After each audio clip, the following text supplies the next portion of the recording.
Thank you, Spencer. Good morning. I'm Reverend Christina Sillari, and I serve as one of your co-interim ministers, along with Reverend Patricia Hart. So glad you came to service today, and I invite Jen to come up. She's going to lead us in a song. Good morning, everybody. This gathering song is a new song for us. I learned it at Star Island, and we're starting the theme of paying attention, and that, I think, includes taking care of one another. And it's so important to gather together in community. And this song's words, I think, reflect our values in just being positive and uplifting and caring for one another. It's called Lead with Love. So the words should be up on your screen. I'm going to sing a little phrase, and then you can sing it back to me. It starts off, in this house we lead with love. In this house we lead with love. In this house we lift each other up. In this house we lift each other up. In this house we learn to fly with the dove. In this house we learn to fly with the dove. Oh, this is the house we've been dreaming of. Oh, this is the house we've been dreaming of. Oh, this is the house we've been dreaming of. The whole thing. In this house we lead with love. In this house we lift each other up. In this house we learn to fly with the dove. Oh, this is the house we've been dreaming of. Oh, this is the house we've been dreaming of. In this house we lead with love. In this house we lift each other up. In this house we learn to fly with the dove. Oh, this is the house we've been dreaming of. Oh, this is the house we've been dreaming of. Great. And I hear a little bit of harmony. Go crazy with the harmony. That's great. Now there's a little call and response part, so we will do that, and then we'll just do the whole thing a couple more times. So the call and response, just repeat after me, and it starts off. Come on over. Come on over. Welcome in. Welcome in. Come on over. Come on over. Let's be friends. Let's be friends. Come on over. Come on over. And then all together. There is enough. Oh, this is the house we've been dreaming of. Oh, this is the house we've been dreaming of. Come on over. Come on over. Welcome in. Welcome in. Come on over. Come on over. Let's be friends. Let's be friends. Come on over. Come on over. There is enough. Oh, this is the house we've been dreaming of. Oh, this is the house we've been dreaming of.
so fun. Thank you, Jen. Well, good morning, beautiful ones. My name is Pam Berenbaum. I'm your worship associate for today, and it's been very fun collaborating with Reverend Christina and music director Jen Cohen for this service. And our director of religious exploration, Julia Santerre, is not here today, so I'll fill in for her later. So I send greetings to all of you that are here, those of you on Zoom. Hello, Zoom people. We love you too. And those of you that might watch the recording later. And after that really lovely song, I'm going to add to the joy with a great announcement. The welcome team joyfully announces that 8 individuals recently became members of CVUUS.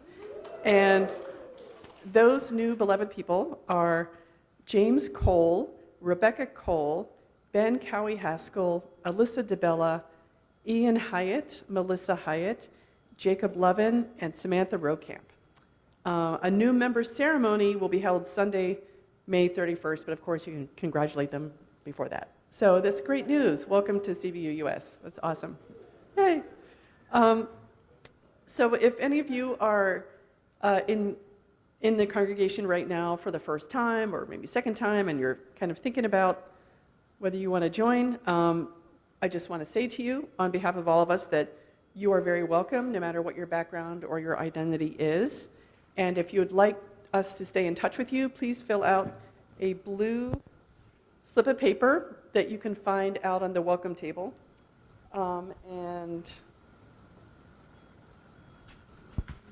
I don't see a pink card down here, but if anybody wants to share any news, a joy, a concern, you can fill out one of these yellow cards and put it in the offering basket. And if there's something that you would like the ministers to know about or the Caring Network that's of a more personal nature, you can fill out a pink card and put that in the offering basket. And those don't get read, but they will get passed along to someone that can tend to you. If you need hearing assistance, our wonderful tech team in the back corner, you guys, maybe somebody wave a hand back there, they can provide you with a little ear thingy for hearing assistance. And whenever we sing songs, you're welcome to stand. You're invited to stand, but it's also fine to sit. And then finally, I mentioned a couple teams, the welcome team, I'm on the worship team, and a team that would like to thank today is the music team, led by Jen Cohen. And for so many of us, the music is such an uplifting part of a service, and a lot of times, like, music just carries emotions in ways that words can't even do. So that's such a critical piece, and we're so grateful to have Jen as our director and our awesome choir, who you hear from later. Yay, music! And people evidently harmonizing on the spot with new songs, which whoever has that sort of power, thank you. That's incredible. So we have a lot of joy here today, and that's great. But we also have to, with a little bit of sadness, recognize that this beautiful building is on land that was stolen from the Western Abenaki people who cared for this land for thousands of years. And, much of their culture and history was erased, and their land stewardship knowledge was disregarded. So at CVUUS, we are committed to honoring their history and their culture and to learning more about what has been lost and what could be gained through justice.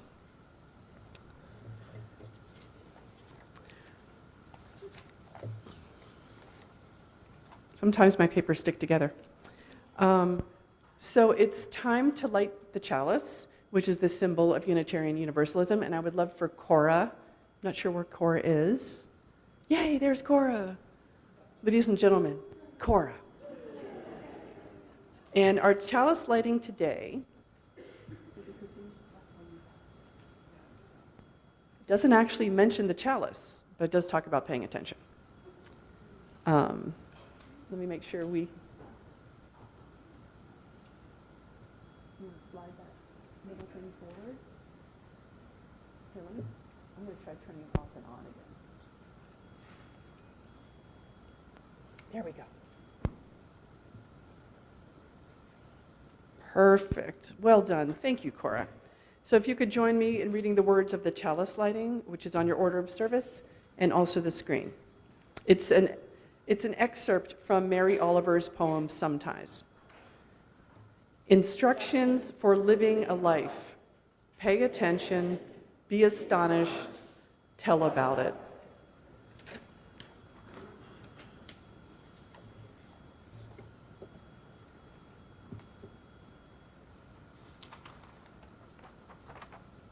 I'm so disorganized today. I'm so sorry.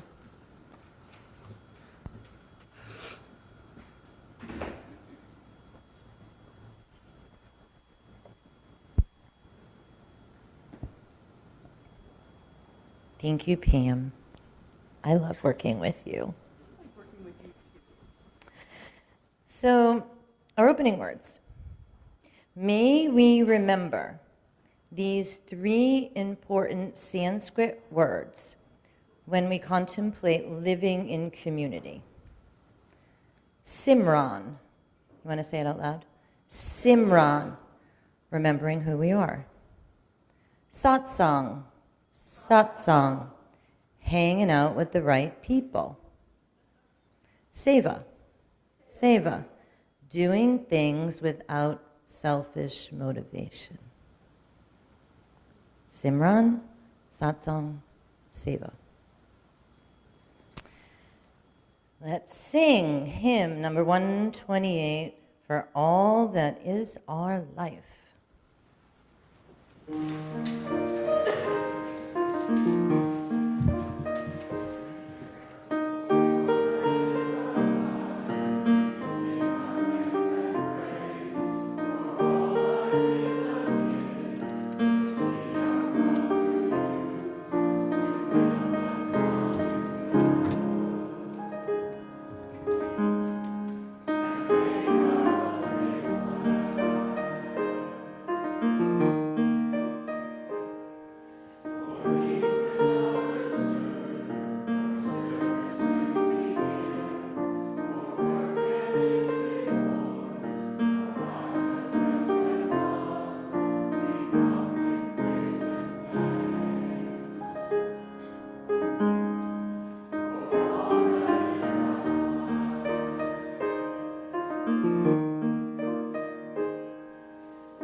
So as I mentioned, Julia's not here today, but I have something that I'd like to tell kids and older folks and old souls and children at heart. And first, please raise your hand if you have a pet, any kind of pet. Whoa. Okay, put your hands down. Raise your hand if you have a dog. Dog lovers, yep. What about a cat? Holy cow. Man, okay. Well, does anybody else have a dinosaur? Oh, okay, we need to talk later. So the reason that I wanted to talk about my pet dinosaur is we have a couple themes right now in our services. One is stewardship, and stewardship means taking care of something so that it will keep on going long into the future.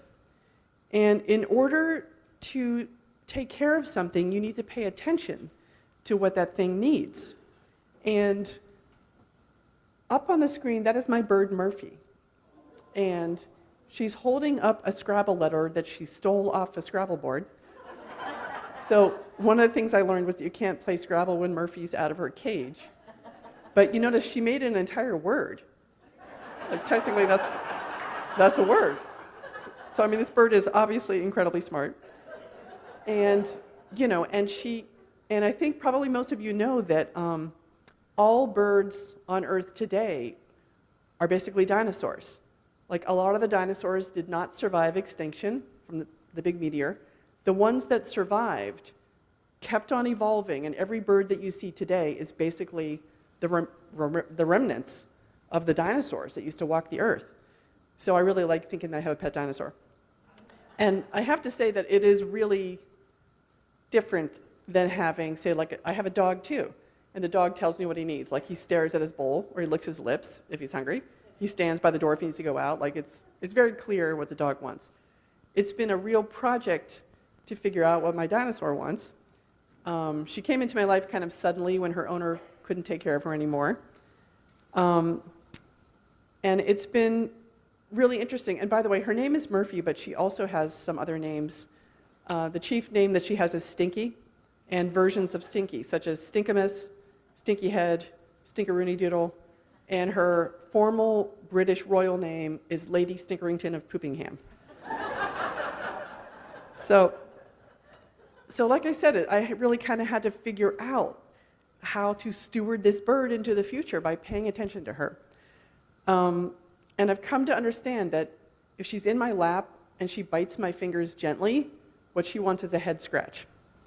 And if I'm playing with her and she gives me really big bites, like the kind that actually draw blood and are painful, that means that she's either hungry or tired. You know, like when I first got her, I was like, I'm going to play with her to, you know, stimulate her, and, you know, and she started biting me, and she was like, woman, I am tired, like, put me back in my cage. And I've come to learn that if I'm at the sink and she flies over, she wants to take a shower, which she does in the sink. And, you know, it's just very different. You know, birds are not really domesticated in the way that other types of pets are. And I've even come to understand like her different expressions and the sounds that she makes. Like she has certain types of sounds that mean pay attention to me, some that say I feel happy and cozy, some types of sounds that say I feel lonely. You know, and she does some annoying things. I mentioned stealing the tiles off the Scrabble board. Other things she does is pick up my laptop, and she eats on my head. And I don't necessarily want blueberries in my hair, but I've come to understand that that is what she needs to be up high to feel safe when she's eating. That's left over from her dinosaur days. So, you know, it's been a challenge to have a pet dinosaur. But I also understand, you know, when you have a pet, they're totally dependent on you in every way for food. I mean, she's in a cage unless I let her out.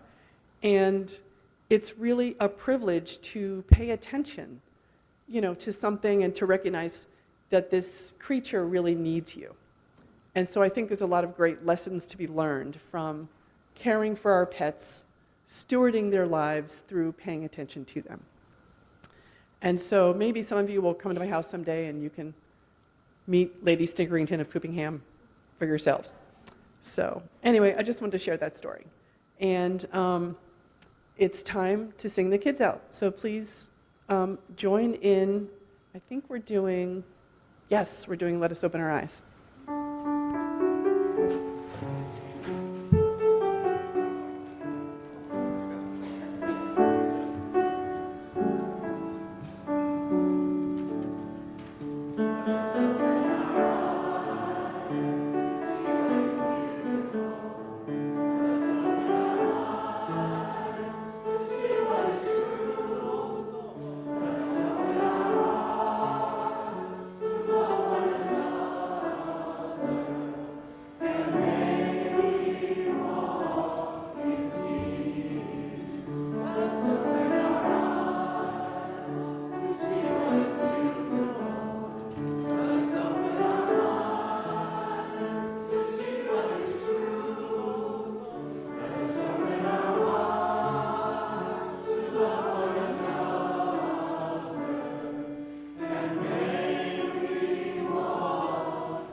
call up Steve Meyer and Michelle Sponheimer, who have a message for everybody.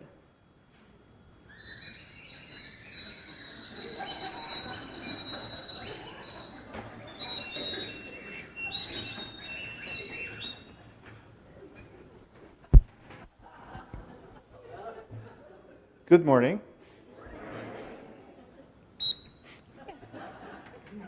My name is Steve Meyer. And I'm Michelle Sponheimer. And Michelle and I and Heidi Soulis, who's not here today, she'll be back, and you'll hear some from her. We're helping to lead the stewardship team this year, and our theme, as you might be beginning to know or see or hear, is taking wing. So we're continuing to use a little bit of last year's theme with the birds and taking wing, and having done such an incredible job of taking care of the foundation of the church through helping to pay off the mortgage and in a variety of other ways. We're looking forward this year. We're taking wing, if you will, and the campaign, this is, for those of you that are new or might not remember, this is our annual pledge drive to support our operating budget for the year that starts in July. And we'll be doing this pledge campaign through most of March. And it will be quick and straightforward, and we hope fun at times. What did I forget? You should all be receiving a mailing, if you haven't already, that includes information on this year's pledge campaign, a wonderful welcome letter, and a brochure. Mine came yesterday. Yeah. And so we appreciate you to take a look at that, and if you have any questions about anything, let Steve or myself or Heidi know. We will also have a table downstairs during the month of March if you want to fill out your pledge information or have questions. Mary Hadley has set us up with a wonderful link in there, and you can fill out your information. We have some fun stewardship swag downstairs for you as a surprise, and I apologize now for how annoying it might be. But we wanted to have some fun. Yeah. And so enjoy, and we look forward to working on this campaign throughout the month and making things nice and quick and time for our candidate. And one more thing, just next Sunday after church, especially if you're newer or if you are want a little more information about pledge drive or how we do money around here, how it works, what's the budget, we'll have a special time after and for sort of directed at newer folks, but anyone is invited, and please come if you have questions or want more information. So, thanks. Thank you.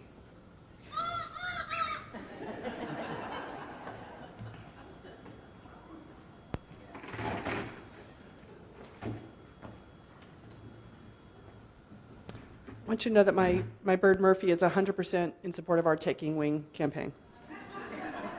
She feels very strongly about it. Some other pathways to connection are that today at 12:30 in the Blue Room, if you've registered for the Unhoused Support Group Homeless Training, that will be happening just downstairs in the Blue Room. So see Margie Young for more information about that. Oh, Margie's not here. Right, I knew that. Well, nonetheless, I think the training is still happening, at 12:30.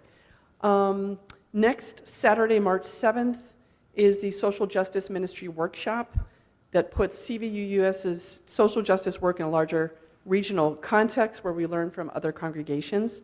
Everyone's welcome at that. And you can see the cvuus.org website to learn more about our seed group efforts. And you can also talk to Mary Hadley, who is here. And also, finally, do not forget that a week from today, we move the clocks forward. So don't be late to services. So with that, I'd like to introduce our offering for today. The donees for our offering today are shared between two really incredible local organizations. One is Atria Collective, which provides advocacy, education, and social change to end gender-based violence. And the other one is Charterhouse Coalition, which provides emergency shelter, meals, housing case management, street outreach, and referrals.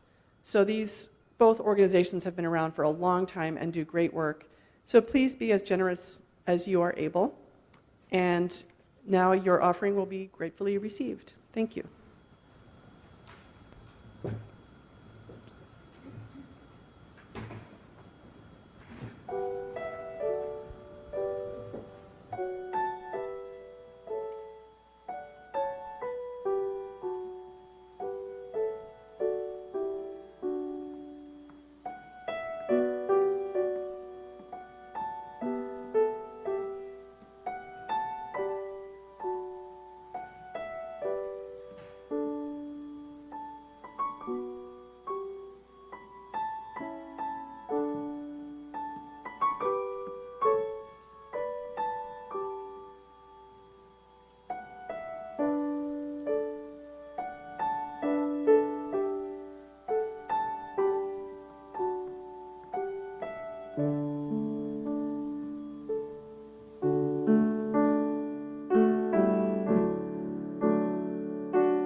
Our reading today is by Marge Piercy. It's actually in our hymnal, in the Gray Singing the Living Tradition book. And I just want to make a plug for a book that I read many, many years ago by Marge Piercy called Women on the Edge of Time. Anyone read that? If you haven't read it, especially if you're female, I encourage you to read it. Anyone can read it, but okay. This is called To Be of Use by Marge Piercy. I want to be with people who submerge in the task, who go into the fields to harvest and work in a row and pass the bags along, who stand in the line and haul in their places, who are not parlor generals and field deserters, but move in common rhythm, when the food must come in or the fire be put out. The work of the world is as common as mud. Botched, it smears the hands, crumbles to dust, but the thing worth doing well done has a shape that satisfies, clean and evident. Greek amphoras for wine or oil Hopi vases that held corn are put in museums, but you know they were made to be used. The pitcher cries out for water to carry, a person for work that is real.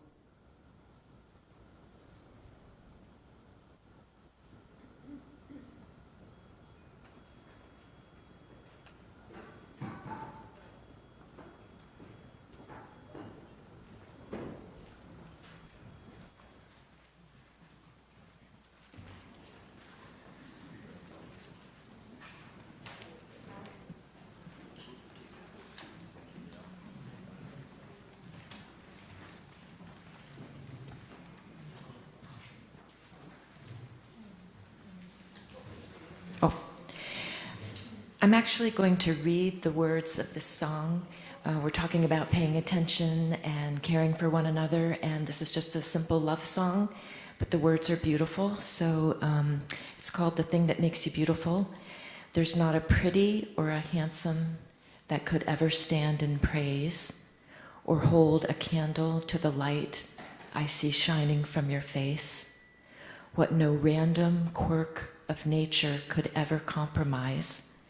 The thing that makes you beautiful is in your eyes. There are those who say that beauty is the flower of the day, that it blooms in youth only, with age will fade away. But enduring as diamonds, more shining than gold, the thing that makes you beautiful cannot grow old. So if ever there's a question, if you're feeling dull and old, won't you let me be the mirror where the truth is always told? In the eye of this beholder, you're a bright and shining star. The thing that makes you beautiful is the way you are.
Thank you, choir. That was so yummy. Okay, we have lots of yellow cards. So let's take a deep breath. You're first, darling. It says yellow card on it. What's your name? Betsy. So this is from Betsy. God is love. Love for all creation and nature and animals and plants, people all around the world. For every one of my brother's prayers, for my brother's family who's going to travel. Okay, so prayers for your family, your brother and you.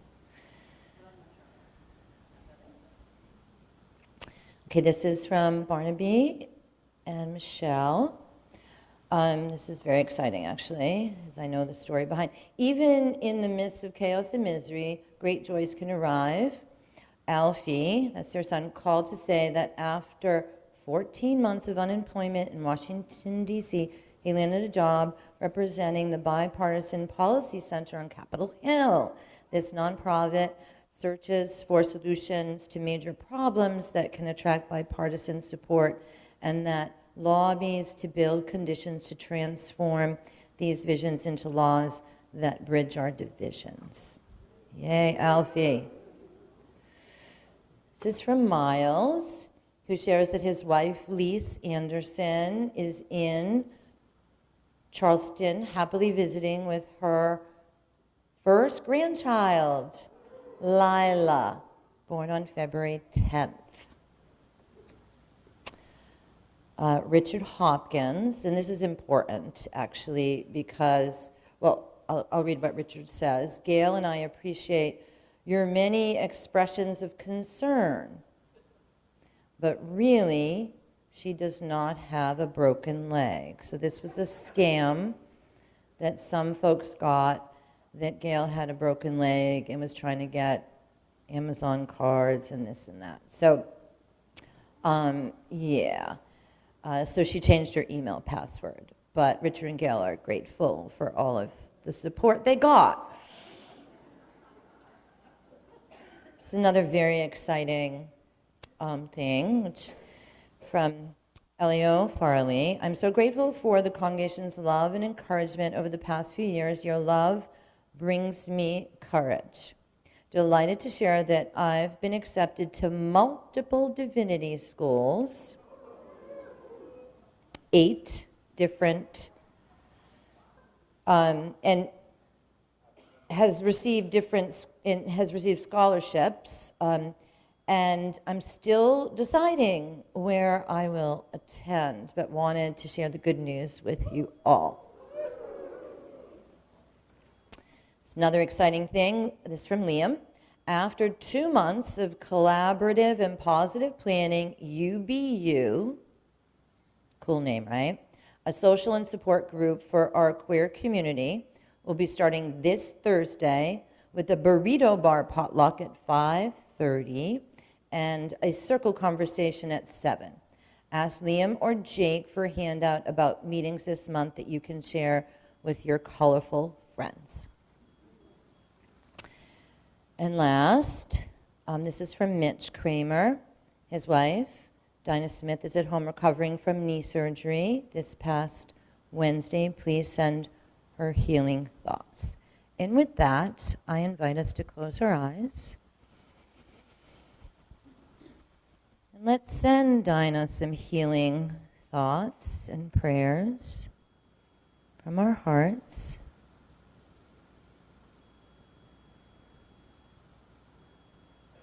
And let's also notice if there's any milestones or passages, joys or concerns that we are holding in our hearts this morning.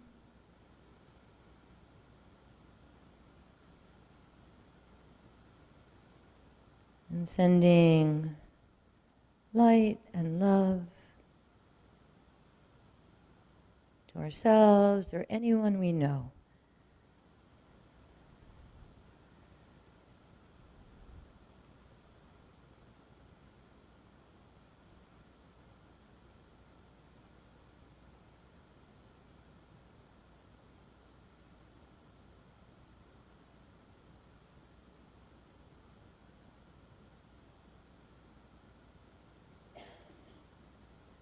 And also feeling the power and connection of this community, this space, including those who are on Zoom with us, the children over in Fenhouse, all the people connected to CVUUS.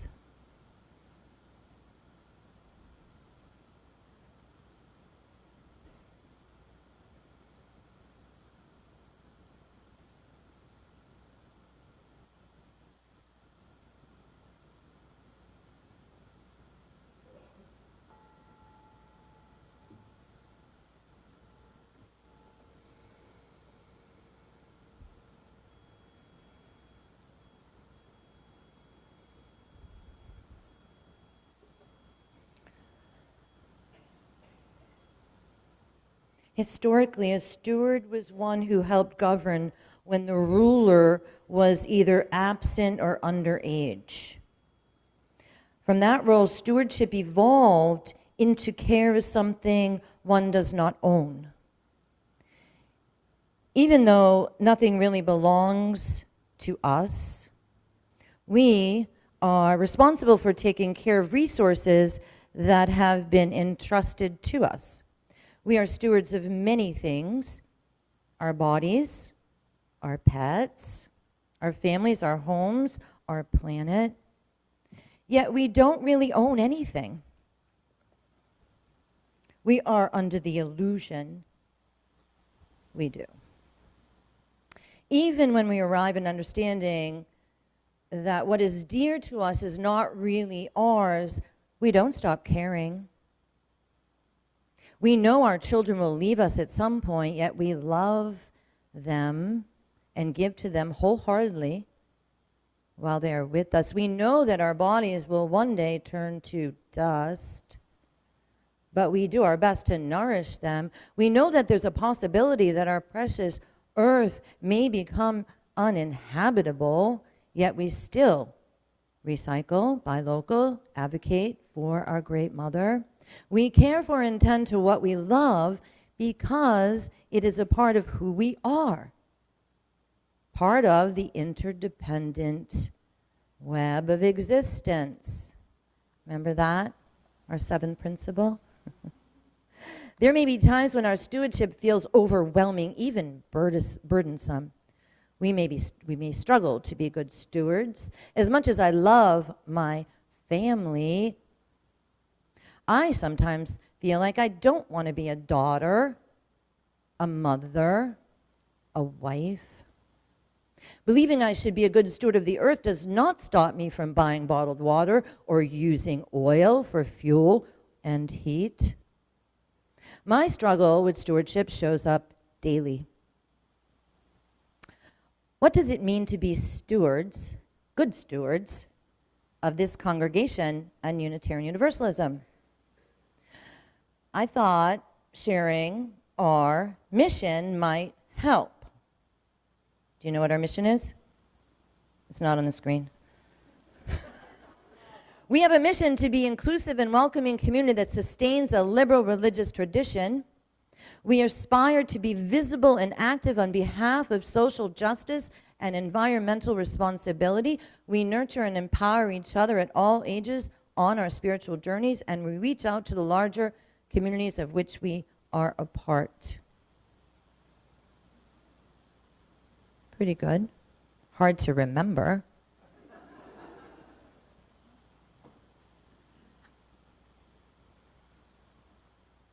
But being part of this community does help us remember who we are. And we do this through living our shared values of equity, generosity, interdependence, justice, pluralism, and transformation, all centered around what? Love.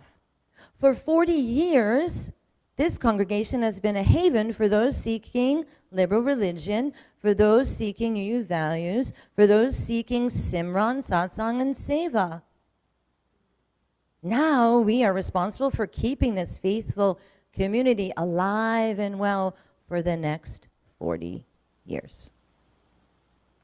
We is the operative word.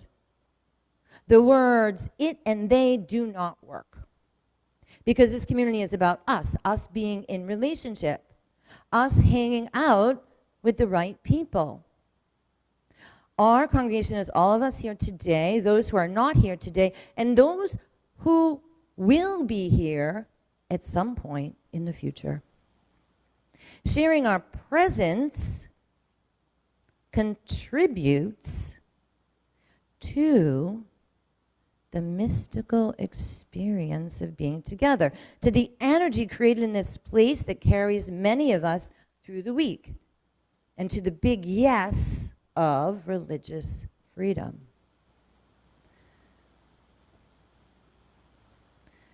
Are we ready to spread our wings wide?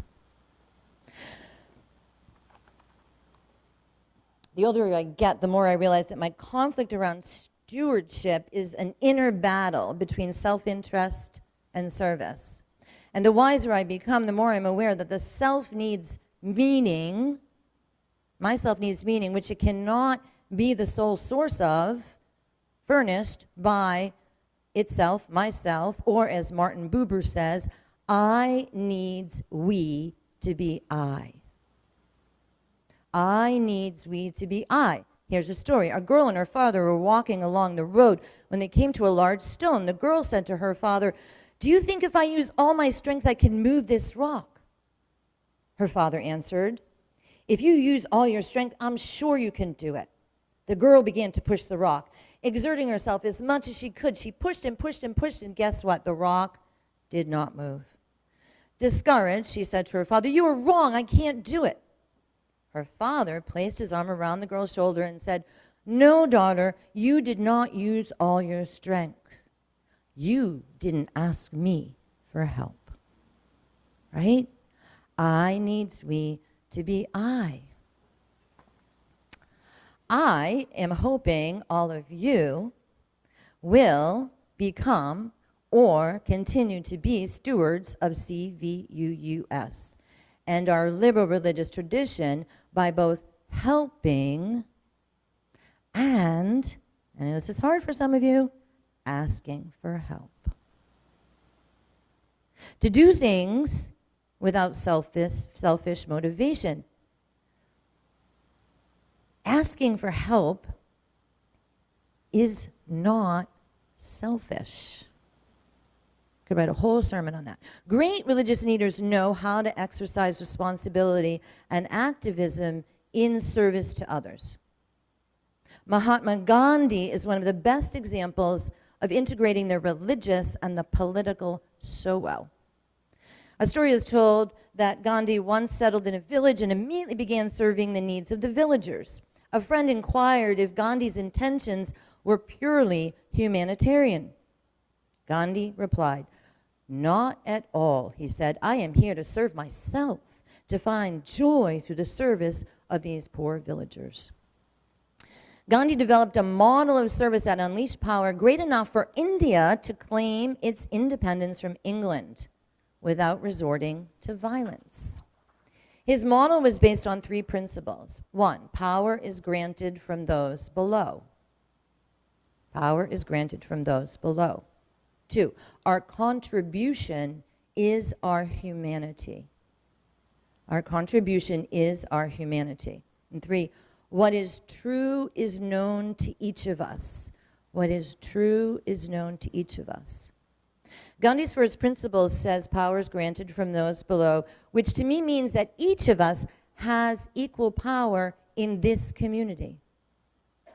As part of an association of congregations, we govern ourselves and are responsible for our own financial health. We don't have a higher institution funding us or bishops or popes making decisions for us. Your new minister will not be appointed by some hierarchy. You, the members, will vote for them after candidating week. And although Reverend Tricia and I are your ministers, we are not in charge of this society. The board is not in charge of this society. The only entity in charge of this community is us, we. Each person here has the ability to influence, make changes, care for this community, and get their needs met. Some of the most important ministries at CVUUS come from members, not from the ministers or the board. Stewardship is the willingness to be accountable for the larger community by operating in service to rather than in control of those around us. Power is granted from those below. You with me? Yeah. Gandhi's next principle, our contribution is our humanity. Stewardship is not about being good or right, but it's the willingness to be ourselves first, to stay in intimate contact with those around us, to own our doubts and limitations and make them part of our dialogue with others. It is actually through our vulnerability that we become more connected to one another in our community and more likely to care for each other. Our contribution is our humanity. Another story. Decades ago, many decades ago, I developed a friendship with a woman. 3 or 4 mornings a week, she would come to my apartment, and we would drink coffee and eat breakfast together. I was enjoying our developing friendship, but I started to feel resentful towards her because she never brought any food. She didn't help prepare the food. She didn't help clean up. I knew I could not continue being friends with her if I didn't share my truth with her. Finally, one day, I mustered up the courage to speak to her. She was so touched that I cared enough about her to speak my truth. She shared her experience about growing up, her family. She was afraid to help. She didn't know how to give to me. Both of our hearts opened. Our mutual vulnerability deepened our humanity. And today, she's one of my closest friends. This brings us to Gandhi's last principle. What is true is known to each of us. Stewardship is based on the understanding that we all have the knowledge and answers within ourselves. None of us have the answers for each other. Yet, when we enter our relationships from our authentic selves, in our truth, we discover answers through honesty, vulnerability, and sharing. We all need to invest in this congregation if we are to create a relational network which can support us in times of trouble. When we have a loss, when we're suffering, when we're in need, or even when we have great joy. Being a steward of this congregation is an opportunity for each of us to authentically serve by sharing power, committing to the whole community, by joining and defining what this community will become, and helping each other get our needs met. So I ask, can we follow in Gandhi's footsteps? Can we choose service over self-interest, even when we don't feel like it, even when it feels like a burden? Can being stewards of CVUUS bring deeper meaning into our lives? Perhaps simply by showing up, because our presence alone brings energy to the whole.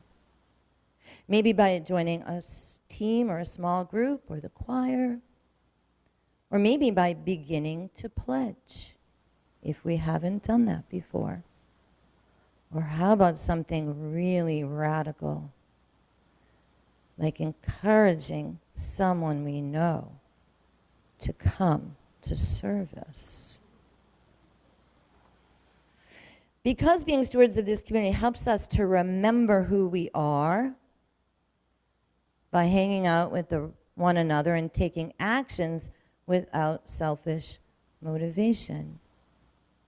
And as I was writing about this and thinking about it, I realized that, it sounds so weird, but that stewardship is why I love congregational life. As Marge Piercy said in our reading, I want to be with people who submerge in the task.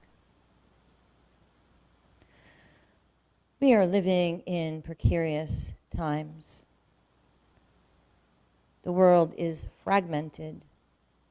We are in so many crises: political, ecological, social, spiritual, economic.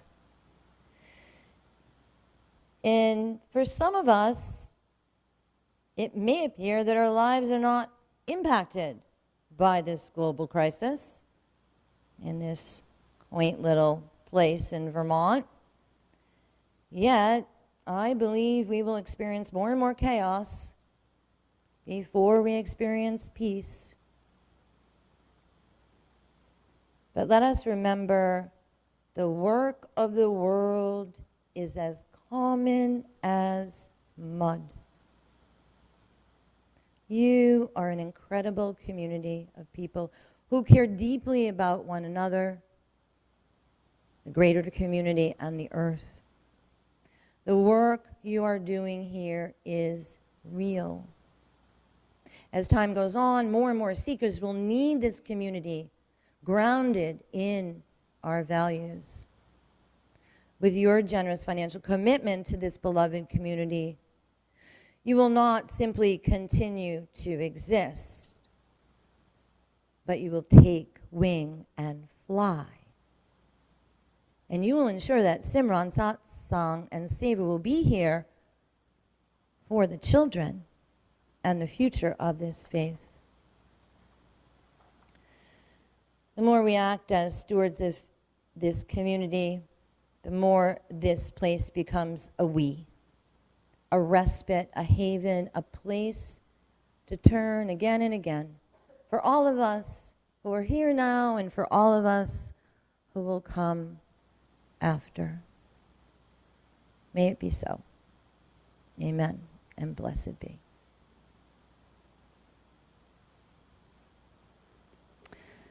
Let's sing hymn number 126, Come Thou Fount of Every Blessing.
I invite you to hold someone's hand if you feel comfortable with that.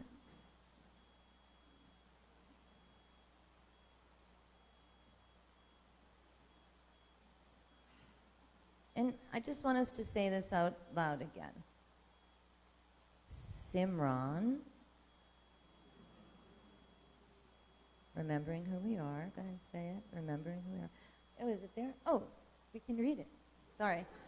Next one, satsang, hanging out with the right people. Seva, doing things without selfish motivation. So we're extinguishing our flame. As Pam does it, let's share the words in your order of service or on the screen. We extinguish this flame, remembering always to keep love at the center. Please enjoy our postlude, and then after our postlude, please join us downstairs for refreshments.